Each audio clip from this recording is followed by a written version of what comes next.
in the meantime, we'd met some people, and it was the 70s, and where everybody's sort of like turning away from what they grew up with, and so we ended up following some guru through a friend of mine, and following a guru, guru, the teachings from this guru. And then Abraham, he had moved to LA, and so we started reconnecting. And Abe came over the house, and we had this picture of this guy on the wall, and Abe was like, "Oh, my brother, that is not the truth."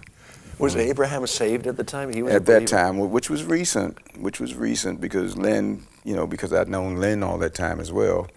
Lynn was saying, Lynn, Abraham's wife. Yeah, and she was saying. Were you and Abraham gigging at this time? Were you playing gigs, or how did you stay in touch then? Just because you were both friends and living in LA? Yeah. Were you doing studio work too? We didn't do that much together. You just always stayed in touch? No, that friendship that formed in Boston, man, there was just something happened between us. And the proof that it was something special is, and we can laugh about it these days, but we were both early for this rehearsal. That's right, I remember, yeah. And Abe and I weren't usually early. The one in Boston, right? Right, but Abe and I usually weren't early for anything, when we were the first ones there. And the thing that happened, though, before everybody else got there, he set up, I set up, and so we just started jamming. Just the two of you. And by the time everybody else showed up, like about 30 minutes later, we were almost drenched. We just were going at it, man. So that put a bond between you guys that never was broken. Yeah. So it went places. I mean, it was not just your typical bass drum thing that happened. Something, the Lord obviously sealed that thing, So you're in LA, and you and Roz are seeking wisdom from a guru. Right. So Abraham comes over, Abraham Laboriel comes over to your house. And then says, the last straw after he'd been over a few times, and he says, "My brother, I love you, but as long as you have this in your house, I cannot come back here again."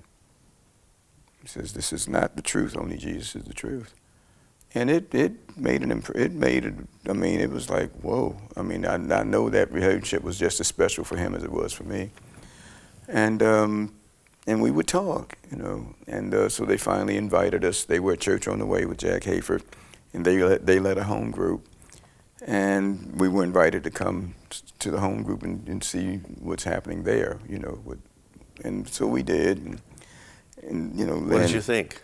Well, obviously the Spirit of the Lord was there, and we felt something we hadn't felt before, And so we kept going, and without it being formal, we were being discipled and experiencing the touch of the Lord. I'll never forget. I got back. And unknown to me, she had been, praying, and I guess someone had even said, like anoint his pillow with oil, Yeah. But I got back, and one night, man, it was like, I felt like my insides were being ripped apart, and I knew, and just something in me knew, I need to accept Jesus, because I know there was a spiritual battle. Because the one thing about that stuff that we were looking into, one thing I do realize, there was some real supernatural stuff going on. Yeah, some the dark wrong stuff. Spirit, but it was real, the stuff that was going on. And a couple of things happened, which are not worth elaborating, but. Yeah. And so, I was being tortured inside.